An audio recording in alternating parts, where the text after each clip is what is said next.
আছে রে তুই আমার ধরতে চাস কে? লোকজ সুর, মাটির গন্ধ আর অনুভূতির গভীরতা সব মিলিয়ে ভিন্ন ধর্মী এক আবহ নিয়ে ঈদ উল আজহায় আসছে সিনেমা রোহিত। আন্তর্জাতিক বিভিন্ন চলচ্চিত্র উৎসবে প্রদর্শনের পর এবার দেশের প্রেক্ষাগৃহে মুক্তির অপেক্ষায় ছবিটি। মুক্তির আগে প্রচারণার অংশ হিসেবে পহেলা বৈশাখে প্রকাশ পাচ্ছে ছবিটির প্রথম গান রইদে আইলা গা জুড়াইতে। হাতে ওটা কি সাধু ভাই? গ্রাম বাংলার শিকড় সন্ধানী সুরে গড়া এই গানটিতে কণ্ঠ, কথা ও সুর দিয়েছেন রাজীব আহমেদ রাজু। সঙ্গীত পরিচালনায় আছেন রাশিদ শরীফ শোয়েব। ও আমাকে সাহস দিল যে ঠিক আছে, কাজ আপনি করেন বা না করেন কোনো অসুবিধা নাই। আমি আমার অনুভূতিটা শেয়ার করলাম একটা গল্প নিয়ে। গল্পটা বলে নাই, বললো এরকম একটা অনুভূতি বা এরকম একটা জায়গা থেকে একটা ফিল্ম করতে যাচ্ছি।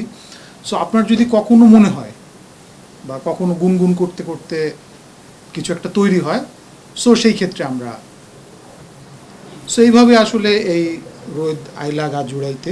এই গানটা যখন আমি প্রথমবার শুনলাম, এই সুমনের রুমেই আমি প্রথমবার শুনলাম।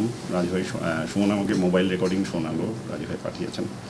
তা আমি একেবারে এটাকে বলে, যদি বলি যে মেমোরি লেনে ডাইভ দেওয়ার মতো একটা ব্যাপার, নস্টালজিয়ায় ভোগা। কারণ সুমন যেটা বলছিল যে আমাদের ইউনিভার্সিটির শুরুর দিকে রাজু ভাইয়ের গান আমাদেরকে প্রতিনিয়ত মুগ্ধ করতো। রাজু ভাইয়ের তখন একটা ব্যান্ড ছিল, নাম তান। সো দেন রাজু ভাই, তান একটা সময় পরে ডিসকন্টিনিউড হয়ে গেল, দেন রাজু ভাই সহজিয়া করলেন। কিন্তু আমার ব্যক্তিগতভাবে এবং আমাদের সবারই ওই তানের রাজু ভাইয়ের কিছু গান আমি এখনো রিকল করতে পারি, গাইতে পারি।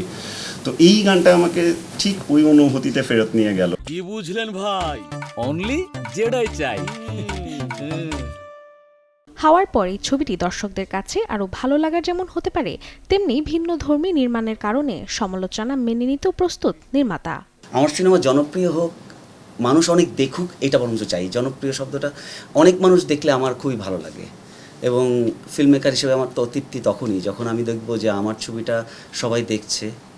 সবাই ভালো লাগতে হবে এমন কোনো কথা নেই। ছবিটা নিয়ে সমালোচনা করা যেতে পারে, খারাপগুলা বলতে পারে যে আমার এখানে ভালো লাগে না, সেটা সুন্দর। বাট শুধু জনপ্রিয়তা, এটা আমার কাছে খুব একটা আরাম লাগে না। ছবিতে প্রধান চরিত্রে অভিনয় করেছেন অভিনেত্রী নাজিফা তুষি। সাধুর বউ যে চরিত্রটা, সেটার জন্য আমরা যারা সহজে যেভাবে চলাফেরা করি, এটা তো হলে হবে না। সো এটার জন্য একটা বিশেষ প্রশিক্ষণ বা বিশেষ রকম প্রিপারেশনের প্রয়োজন ছিল।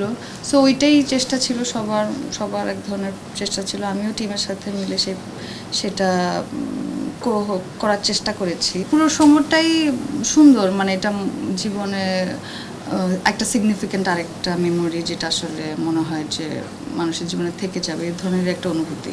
নির্মাতা আরও জানান, শুরুতে ঈদের 3 সপ্তাহ পর মুক্তির পরিকল্পনা থাকলেও সময়ের বিবেচনায় তা এগিয়ে নিয়ে সরাসরি ঈদ উল আজহাতেই মুক্তির সিদ্ধান্ত নেওয়া হয়। এটা একটা প্রেমের গল্প। আমার কাছে মনে হয় যে একটু নীরব টাইমে আসলে আমার জন্য ভালো হতো। কিন্তু ছবিটা অনেক দেরি হয়ে যাবে তাহলে, মানে ওয়ার্ল্ড কাপ শেষ করে আরও পরে। তো বাধ্য হয়ে আমরা ঈদেই দিলাম আর কি। একটা ফল আছে পৃথিবীতে, যা জালিতে হয় না, ডাকরিত হয় না। ঈদের সিনেমার মঞ্চে রোহিত কতটা জায়গা করে নিতে পারে দর্শকদের হৃদয়ে, সেই উত্তর মিলবে আসন্ন ঈদের বড় পর্দায়। ফলটাই গন্ধ। রাশিকা হোসেন, চ্যানেল 24, ঢাকা। এখন তোমার উপায়